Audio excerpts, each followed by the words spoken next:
Entender a prevalência das cardiopatias na gestação, assim como suas complicações e mortalidade no Brasil.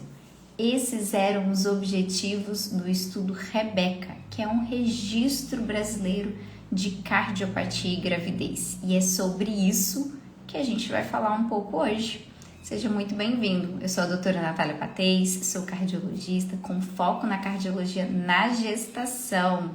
E é sobre o estudo que foi publicado ontem que a gente vai falar um pouquinho hoje. Vamos esperar um pouquinho? Oi, Geise. Geisa, tudo bom? Vamos falar sobre o estudo Rebeca que foi publicado ontem. Resumos, artigo em mão, só os resuminhos. Para a gente poder falar, a gente precisa sim conhecer os números do estudo Rebeca, onde que dá para a gente melhorar, onde que dá para a gente levar mais informações para as nossas pacientes, o que é maior determinante ali na nossa condução, tudo isso pode ser visto, onde que tem que estar a nossa atenção nos riscos de complicações dessas mulheres, para onde que deve sim voltar o nosso olhar ali durante a condução das gestantes portadoras de cardiopatia no nosso país.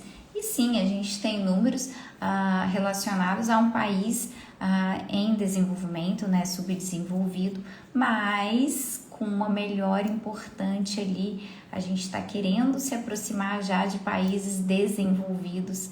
Então isso é muito importante a gente ter esses números. Quando a gente fala de materno, né, de mortalidade materna, a gente tem uma relação muito grande com as cardiopatias e isso é uma questão de saúde pública. E falar sobre esses números é necessário porque a gente consegue prevenir grande parte desses casos. Então vamos falar. Olá, tudo bom? Amanda também é dedicada à cardiomulher, né, Amanda? Vamos falar, Amanda, sobre então o estudo Rebeca. Me conta aí se vocês já tiveram acesso ao estudo, se vocês já puderam ler, se vocês já receberam. Eu sei que a Geisa já recebeu, que tá lá no curso dos meus alunos. Então, estudo Rebeca em mãos. A gente estava muito ansioso para poder estar com ele em mãos. Eu tive contato com Rebeca, já consegui ler? Muito bom, Amanda. Eu tive contato com Rebeca no congresso de cardiologia da mulher.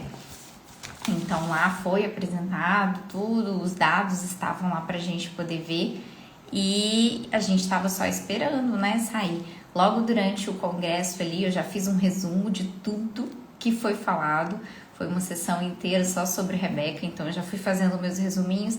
Então os meus alunos já tiveram acesso a esses resumos para a gente poder falar. Então vamos lá, vamos discutir. Vocês vão me ver olhando para cá, me ver olhando para as telas que estão aqui, porque são muitos números e eu não decorei esses números, é lógico. Então, tô com tudo em mãos, Resumo, artigo, tem tela na minha frente, tudo para a gente poder trazer esses números, porque são relevantes e a gente vai falar o que a gente acha disso, qual a nossa conclusão e onde que dá para a gente evoluir com esses números, né? Então vamos lá. Primeiro, o estudo Rebeca, ele contém duas partes, né? Ele contém um estudo retrospectivo, que é o que a gente vai falar hoje, que foi publicado ontem, mas também tem um prospectivo, que a ideia é ir até 2027, captando dados dessas pacientes. Então, o que foi publicado foi o retrospectivo, onde eles avaliaram as pacientes de 2017 até 2021. Essas pacientes foram avaliadas em 6 centros, tá? Em 6 hospitais, de basicamente Nordeste e Sudeste, tá? Foram essas regiões, e no começo estava custeado pelo Ministério da Saúde, depois não mais. E aí, nesse estudo retrospectivo, eles avaliaram 638 casos. Todas essas mulheres tinham, sim, cardiopatias associadas e ali a ideia era acompanhá-las desde a gestação até 1 ano após o parto, 12 meses após o parto. O que difere um pouco de alguns estudos internacionais, onde eles acompanham até o puerpério, até 42 dias, alguns até 90 dias. Então isso trouxe também reflexos, por exemplo, quanto à mortalidade, porque assim, a gente tem a mortalidade materna e a gente tem a mortalidade materna tardia. Então a ideia do Rebeca é avaliar essas mulheres até a mortalidade materna tardia, 1 ano. Então, muito pôde se colher desse acompanhamento de 1 ano, tá? A idade média dessas mulheres era de 30 anos, mais ou menos 7 anos, e a gente viu que 60% delas já tinham tido gestações anteriores, tá? Então, um número muito importante. E um outro dado que é relevante, mas vai muito de encontro ao que a gente já vive, é que 62%, quase 63% dessas mulheres tinham tido foram feitos partos cesariana nessas mulheres. O que vai muito de encontro à nossa realidade, que hoje cerca de 57% no Brasil, independente se é cardiopata ou não, tem um parto via cesariana. E ali, quando a gente fala de cardiopatia, vamos combinar, a maior realidade, a maioria dessas mulheres acabam indo para uma cesariana. Muitas vezes não é uma indicação cardiológica, uma indicação obstétrica, mas muitas vão para cesárea, o que não foi diferente no nosso estudo, né? Nesse estudo. Então, a gente pôde ver isso. E a gente teve um quadro de prematuridade em cerca de 25%, um pouco mais também do que o habitual. Então, vamos entender quem eram essas mulheres, qual era a classificação de risco, porque foi algo muito claro para a gente. A importância da classificação de risco. E a utilizada nesse estudo foi a da classificação da OMS, onde a gente tem a classe 1, classe 2, 2 para 3, classe 3 e classe 4. Essas classes foram determinantes no prognóstico dessa paciente, tá? Então, como classe 1 foram 12,9% das mulheres, classe 2, 29%, classe 2 para 3, 17,9%, classe 3, 22,9% e classe 4, 12,7%. 4,7% não eram determinadas.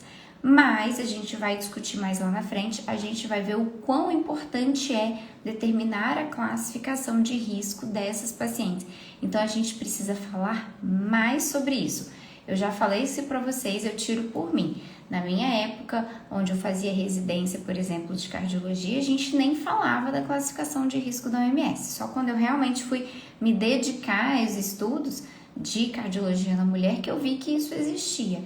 Então a gente precisa difundir essa informação, seja para um cardio, um clínico, um gineco, para todo mundo que trabalha com a gestante. Essa informação precisa ser passada. Me conta aí vocês, já têm muito acesso ou sempre tiveram, melhor dizendo, esse acesso à classificação do OMS? Sempre foi algo palpável e algo próximo de vocês? Para mim, não era. Hoje em dia a gente é muito íntima, né? Mas é a minha realidade atual. Me conta aí, gente. Era algo do dia a dia já de vocês, a classificação da OMS? Vai me falando aí. E agora, quando a gente pensa nas cardiopatias, a gente teve sim ali 6 principais cardiopatias estruturais ou de arritmia envolvidas na nossa classificação. Então, essas pacientes tinham uma dessas 6 classificações. Onde a gente viu com maior... Olá, Amanda. Também não tive contato durante a residência em cardiologia.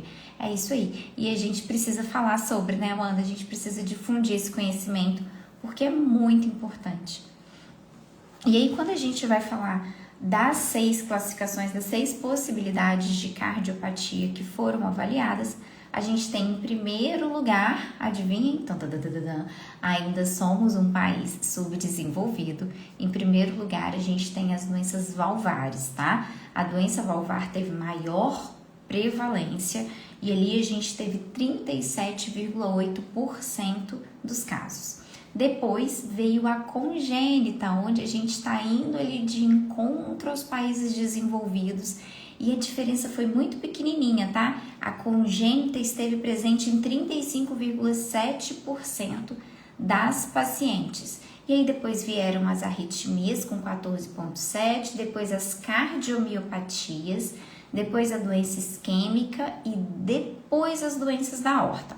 E agora a gente vai falar um pouquinho melhor o que esse estudo viu com cada um dessas cardiopatias, tá? A gente precisa também falar sobre quem eram essas pacientes, o que teve de relevante em cada um deles. Então, quando a gente fala de doença valvar na gestação, números brasileiros, a gente viu ali que foi a mais prevalente, com 37,8% das pacientes, maior sobrevida das pacientes com cardiopatia congênita chegando à idade adulta e fértil. É isso aí, Amanda, e a gente vai falar delas. É algo muito importante isso, né? A congênita tá passando, tá chegando lá e vai passar a doença valvar. Então, quando a gente fala das doenças valvares, a reumática ainda está reinando, a reumática ainda é muito prevalente no nosso país e a gente vê que a disfunção valvar mitral é a mais prevalente, com mais de 60% dos casos dessas portadoras de valvopatia. Então, é algo muito importante quando a gente fala só em reumática, é quase 70% dos casos de valvopatia nas pacientes cardiopatas, né, durante a gestação. Mas logo em seguida a gente tem a congênita, a valvopatia congênita, com 16%, tá?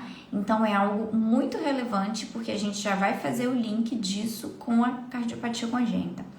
E outro dado que chama muito a atenção é que grande parte dessas pacientes eram portadoras de prótese biológica, quando comparada a prótese metálica com Quando falamos de prótese metálica e prótese biológica, a biológica foi mais prevalente, tá?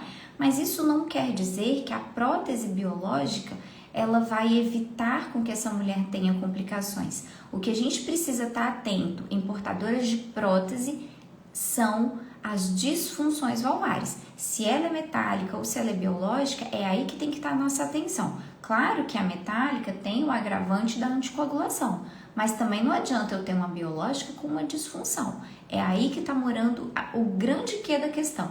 Se a gente tem uma portadora de prótese, mas que está compensada, que está tratando de forma adequada, que avaliou essa válvula antes da gestação, aí está fazendo diferença, e muita diferença. Então, essa paciente tem que ter essa válvula avaliada antes mesmo da gestação, para a gente poder gestar com muito mais segurança.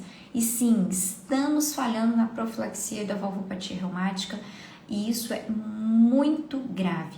Eu posso falar que grande parte das pacientes, quando a gente vai avaliar na gravidez ou, enfim, logo após o parto, essas pacientes param de usar, param de fazer uso da profilaxia. Ah, não, doutora, cansei de usar o Bezetacil. Não é assim, a gente não pode parar nem durante a gravidez. Então, essas pacientes precisam ser mais bem assistidas.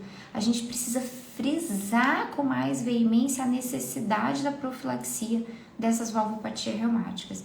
Porque chega durante a gravidez, muitas delas sequer sabem que são portadoras de valvopatia, né? E aí, quando chega lá na gravidez, descompensa e é a hora que a gente vai descobrir. Então, elas precisam sim ser mais educadas e entenderem a importância dessa profilaxia. Talvez o X da questão é esse, é a gente mostrar a importância da profilaxia da valvopatia reumática, tá? Então, isso foi muito relevante. Se essa paciente tem uma prótese ou não, a questão mais importante é a disfunção valvar. Qual o grau que está de disfunção valvar? E se ela tem uma disfunção valvar importante, que ela possa ser tratada antes mesmo da gestação. E tem algo que chama muito atenção, é que quando a gente fala, Natália, ela precisa tratar antes mesmo de engravidar. Mas aqui, 32% só dessas mulheres do estudo planejaram a gravidez. Ou seja, a maioria dessas mulheres, tá? 68% não planejaram engravidar. Ou seja, algo também está sendo falho ali. Porque se a gente orienta de forma adequada, se ela entende a gravidade da doença, se ela tem um planejamento familiar adequado, ela vai fazer uma avaliação cardiológica antes de gestar, porque ela é portadora de uma cardiopatia, só que isso não está acontecendo.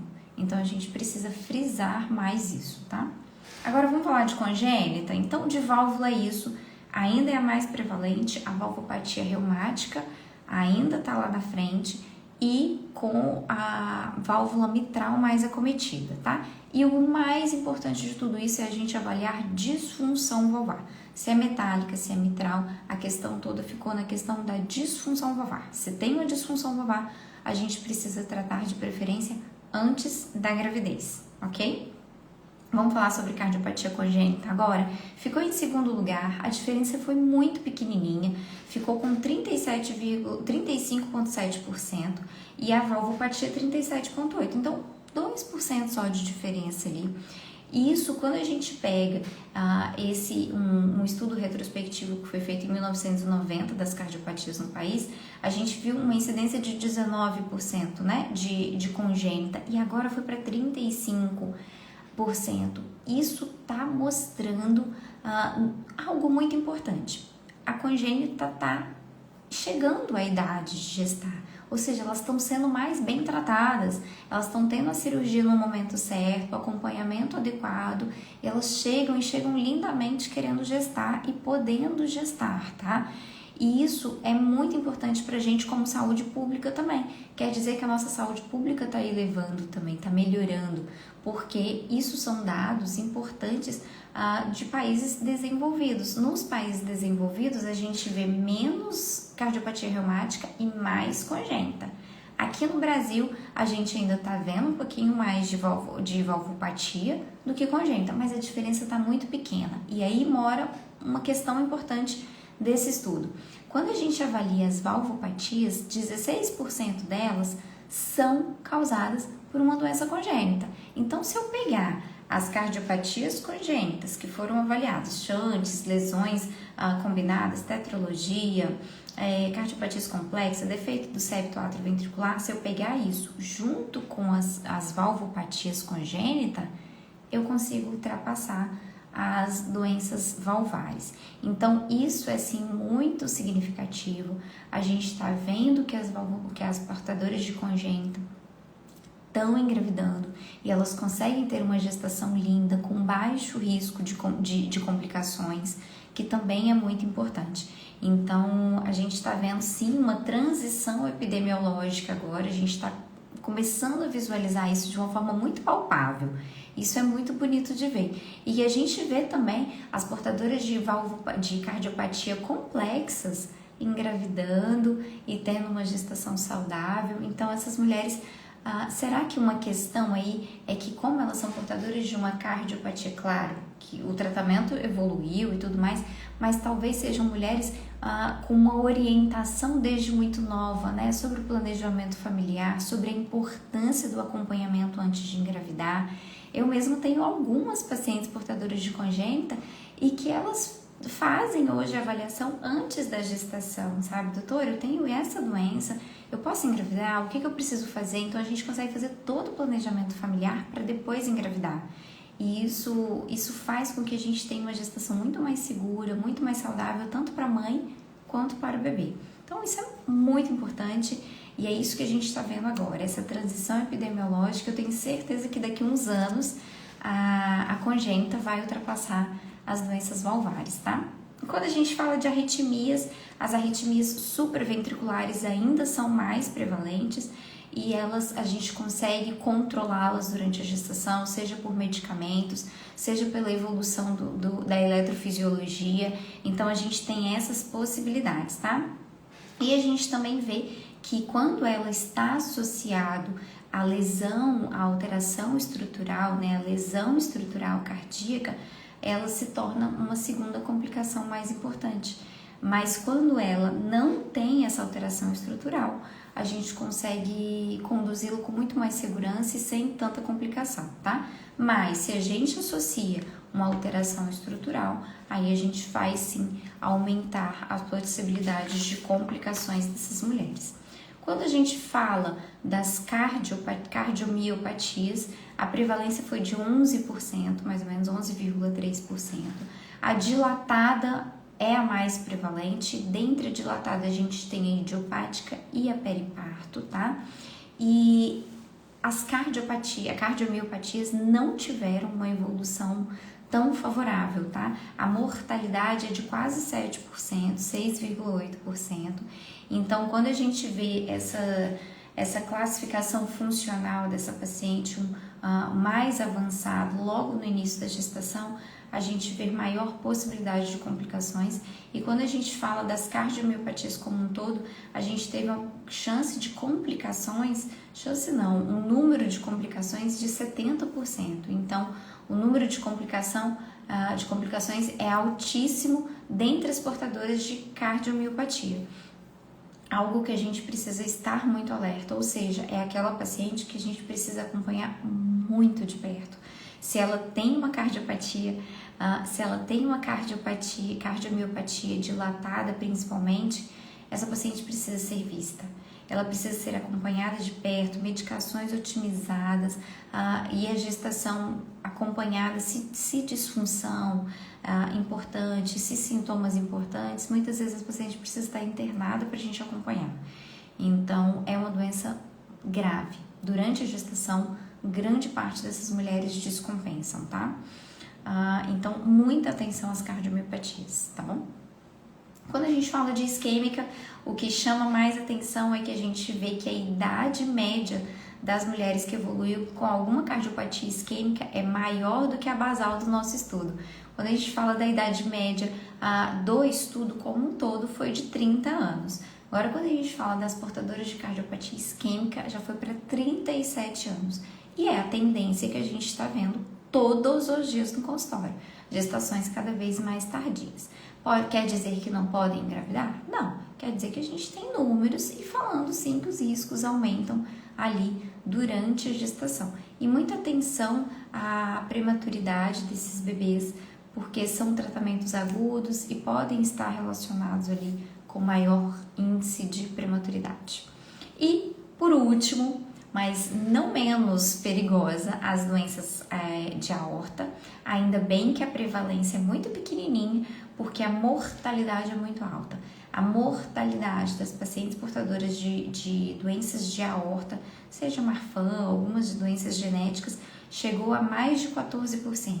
Então, a prevalência não é alta, graças a Deus, mas a mortalidade é.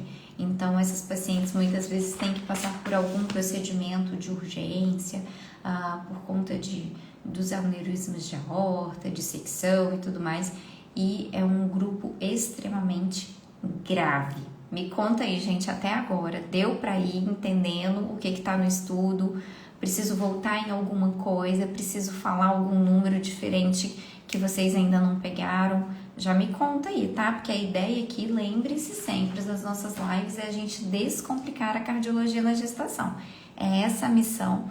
E eu estava muito ansiosa para poder falar sobre o estudo Rebeca, porque realmente traz muita luz na nossa condução. Porque muitas vezes a gente orienta de acordo com números internacionais, né? E a gente poder ter o nosso número brasileiro de acordo com a nossa estrutura de Brasil, que a gente sabe, né, das divergências gigantes de Brasil, é muito importante a gente poder falar dos nossos números, né, do que a gente realmente vive no nosso dia a dia de maternidade, de doenças da cardiopatia na gestação. Me conta aí, se por enquanto tá dando para acompanhar. Amanda, me conta aí o pessoal que tá aí agora, tá bom? Já me dá um sinal aí. Então, a gente entendeu a prevalência e agora a gente precisa entender as complicações, que foi um outro objetivo do nosso estudo. Entender as complicações, o que acontece de complicação, qual o índice de complicações. A gente teve 28% de complicações nas pacientes portadoras de cardiopatia na gestação. É um número alto, né, gente? São mulheres muito mais propensas a complicar. E quando a gente fala da classificação das cardiopatias que mais complicam, são as cardiomiopatias, e a gente falou isso, que pode chegar a mais de 70% delas complicam. Então, é um número muito, muito expressivo. Atenção às suas pacientes portadoras de cardiomiopatia durante a gravidez, tá bom? Sobre como elas complicam, a maior parte das mulheres complicaram com insuficiência cardíaca. sejam portadoras de cardiomiopatia, de doença valvar, de congênita, elas complicam com insuficiência cardíaca. Então, muita atenção a essas mulheres, porque a insuficiência cardíaca precisa ser medicada durante a gravidez. Muita gente tem medo de medicar a portadora de insuficiência cardíaca. E a gente tem tratamento, sim, muito claro. A gente não evoluiu tanto quanto a insuficiência cardíaca como um todo, né? Porque a gente não testou essas drogas novas durante a gestação, mas a gente pode tratar, a gente pode assistir essa mulher mais próximo, tá bom? E a outra questão de complicação são as arritmias, principalmente relacionadas a alterações estruturais. A arritmia relacionada à válvula, a arritmia relacionada à disfunção valvar, arritmias relacionadas às cardiopatias. Quando associado a alguma alteração estrutural, a gente teve maior índice de complicações, tá? Dessas mulheres. Então, e quando a gente vai falar de preditores, Natália, minha paciente deseja engravidar, o que a gente viu de preditor de risco de complicações dessas mulheres, tanto materno quanto fetal? Eu quero chamar muita atenção para dois preditores, classificação da OMS, que a gente já comentou, e o outro preditor muito importante, classe funcional dessas mulheres. Porque de nada adianta eu ter uma paciente com uma classificação da OMS baixa, mais descompensada. E o contrário também. Muitas vezes eu tenho pacientes com uma classificação da OMS mais avançada, mas com uma classe funcional, classificação de NIR, ótima, excelente, a mulher não tem sintomas e tudo mais. Por exemplo, os pacientes que precisam de anticoagulação, muitas delas têm uma classificação funcional muito boa. Então, esses dois critérios são muito, muito importantes. Você precisa saber a classificação das suas pacientes, como classe funcional e classificação da OMS, tá bom? Esses dois critérios são muito, muito importantes. Além disso, a gente também tem a hipertensão pulmonar. A gente tem que estar atento a isso quanto às nossas pacientes. Agora, como fatores preditivos de significância estatística, a gente teve a classificação da OMS, a classe funcional, a presença de cardiopatia congênita, principalmente quando tratada, isso foi um valor preditivo bom, tá bom? Então, se ela é uma cardiopatia congênita, tratada, tá bem, isso é um valor preditivo bom. E a intervenção cirúrgica antes da gestação também é um fator protetor, tá? A gente não pode falar só do fator ruim, a gente também tem que falar do fator protetor. Então, se eu tenho uma paciente que passou por uma intervenção antes da gestação, que melhorou o quadro dessa paciente, a gente tem uma melhora uma diminuição do risco dessa paciente, tá? Então, a gente tem como fatores preditivos ali positivos para essa mulher. Então, outro achado relevante, insuficiência que a gente comentou, insuficiência cardíaca, arritmia, e o terceiro foi síncope, tá? Então, se essa mulher começa a ter síncope, é algo alarmante também, é uma tensãozinha ali. Quando a gente fala de classificação da OMS, a gente falou sim que quanto maior a classificação da OMS dessa mulher, maior o risco, né? Então, se eu tenho uma paciente que é classe 4, é uma paciente que tem uma insuficiência cardíaca, fração de ejeção menor do que 30%, uma paciente com hipertensão pulmonar, uma paciente com uma dilatação de aorta importante, essas pacientes têm maior risco de complicações. Mas teve uma surpresa ali durante o estudo, tá? Quem for ler o estudo vai ver isso. As pacientes com classe 2, as pacientes classe 2, elas tiveram riscos de complicação de 26%. Foi um número maior do que o esperado, foi uma surpresa e eles ainda precisam de mais estudos para poder entender os motivos dessas complicações nas pacientes de classe 2. Será que muitas vezes subestima a doença? Não sei, algo para a gente avaliar. Outro dado que eu acho que pode ser relevante da gente se questionar é que será que essa paciente começou a gestação como classe 2 e aí em algum momento essa classificação funcional dela, essa classificação do OMS mudou? Não sei, às vezes ela evoluiu com uma disfunção ventricular e aí mudou a classificação do OMS. Há questões para a gente poder levantar ali também do estudo, tá? Agora vamos entender também, a gente já falou da prevalência das cardiopatias, a gente falou das complicações das cardiopatias na gestação, e agora a gente vai falar de óbito, que era um outro objetivo do estudo, avaliar a quantidade de óbitos maternos dessas mulheres. Óbito aconteceu em 2,8% dessas gestantes, tá? Lembrando que o nosso estudo avaliou 638 casos, tá? E a gente teve 18 casos de óbito, esses 2,8%. E vale lembrar que esse estudo avaliou essas mulheres durante a gestação até 1 ano após o parto, tá? Pra gente poder avaliar a mortalidade tardia materna. E o que a gente viu? Que durante a gestação, durante a gravidez, foram 3 óbitos. Os outros 15 após o parto. Será que a atenção ao pós-parto precisa ser redobrada? É algo que eu falo em todas as minhas aulas. Todo mundo que já me viu aí dando aula em algum lugar já me viu falando da importância da atenção ao pós-parto. Atenção ao pós-parto. A gente tem que falar isso repetidas as vezes.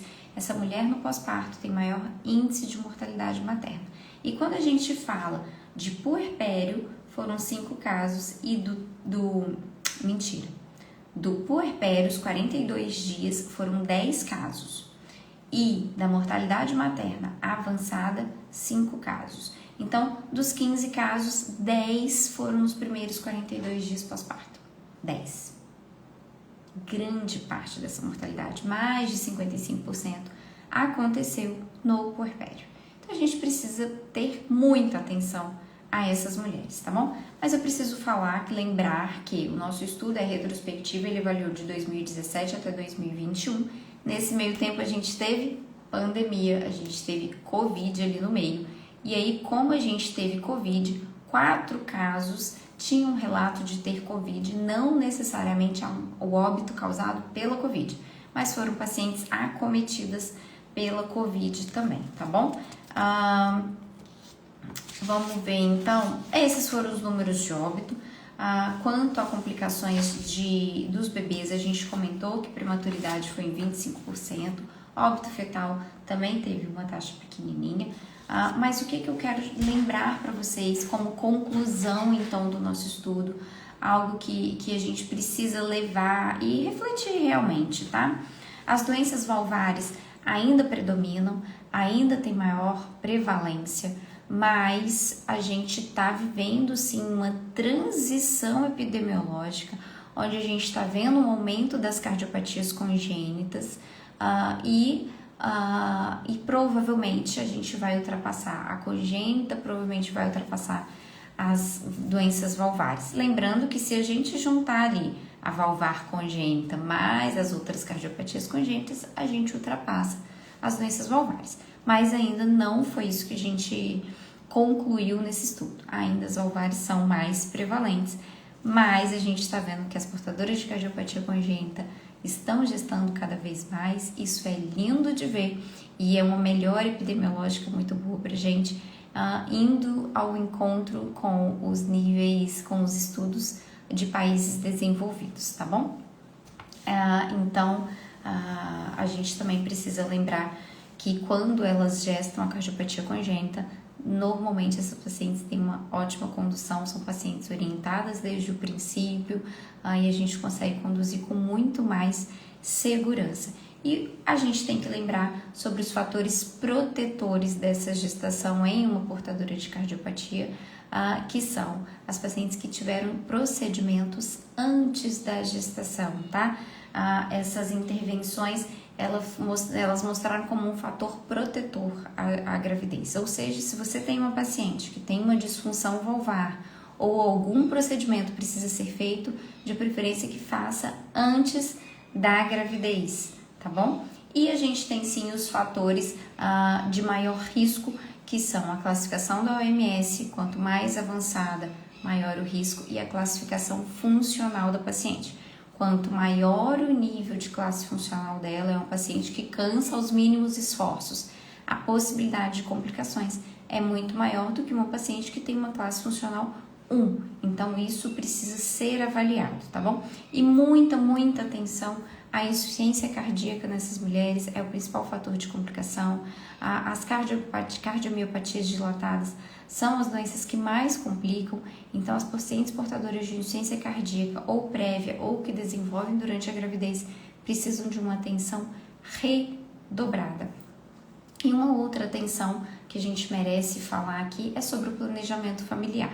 A gente viu que grande parte dessas mulheres não programaram a gestação, apenas 32% planejaram engravidar, os outros 68% não planejaram a gestação, ou seja, a gente precisa continuar falando sobre, levando a importância para todos os níveis de assistência a essas mulheres, seja a equipe que está lá no postinho, seja até a equipe que está no centro avançado.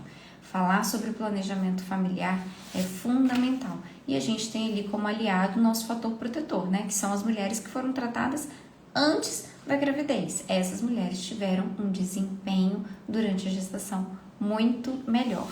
Me conta aí, gente. Me conta, a gente já passeou aqui pelo estudo inteiro. Se tem alguma dúvida, me fala aí para a gente poder conversar. Se vocês fizeram alguma observação do que a gente conversou até agora, que chamou a atenção, me conta para a gente poder debater também, tá? Tô aqui para isso. Eu sou suspeita para falar. Esse estudo para mim foi muito importante. Eu já tinha levado grande parte desses dados aos meus alunos do curso, eles já têm acesso a esses números por conta do congresso que eu tive acesso. Ontem eles também já receberam todo o artigo, mas o que eu quero muito frisar com vocês é que 80% da morte materna ela é evitável.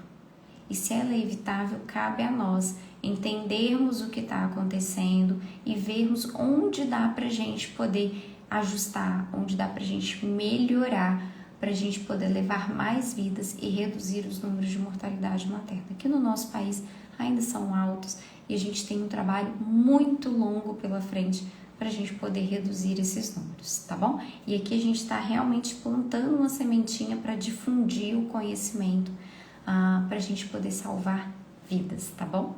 Me conta se tem alguma dúvida, se o que a gente conversou fez sentido para você. Me conta aí, gente.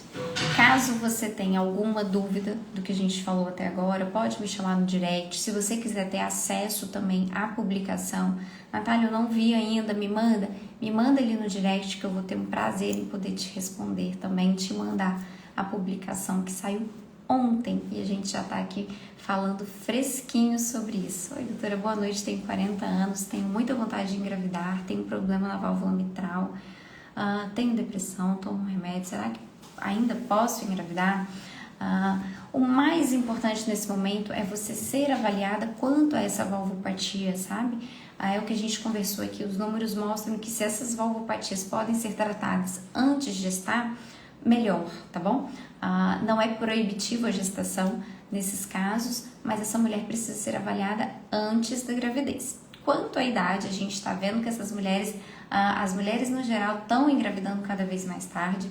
A gente não pode levar isso como uma forma proibitiva, mas um recado que eu te dou: organize a sua casinha se a gestação é realmente um desejo seu. Organize a sua casinha, ou seja, o seu corpo precisa ser o mais saudável possível para gestar, tá bom? Então, já vá num colega, no cardio, entenda o nível da sua valvopatia, porque pode ser uma valvopatia mínima, sem repercussão nenhuma, como pode ser uma avançada, tá? Existem níveis ali de valvopatia, isso precisa ser entendido. Faça atividade física, alimentação saudável, peso equilibrado, sono. Trate a sua depressão, a gente pode usar sim medicamentos de depressão durante a gravidez, então a gente tem possibilidades ali para poder ajustar essa casinha para poder gestar da forma mais saudável, tá bom? E não deixa para depois não, se tem esse desejo, isso aí você precisa procurar para ontem, tá bom? Porque por conta da idade realmente, a gente tá ali com um tempo mais avançado, o que eu sempre falo, se deseja gestar após os 40 anos, você precisa entender os riscos, mas a gente também precisa se reorganizar ali, porque se é um sonho, a gente corre atrás e a gente faz acontecer, mas a gente precisa estar bem para isso, tá bom? Então não deixa seu sonho de lado, mas já começa a mexer os pauzinhos ali para poder tentar gestar de uma forma mais saudável, combinado? Prazer, viu? Então é isso, gente. Caso vocês tenham mais alguma dúvida, pode me chamar ali no direct, que eu vou ter prazer em responder. E se quiser ter acesso ao estudo também, tá? Boa noite. Até o nosso próximo encontro pra gente descomplicar a cardiologia na gestação. Quinta-feira a gente está aqui todas as quintas, às 8h30, pra gente falar um pouco mais sobre a cardiologia na gestação, tá? Até lá. Boa noite. Obrigada, viu? Obrigada por todo mundo que participou até agora.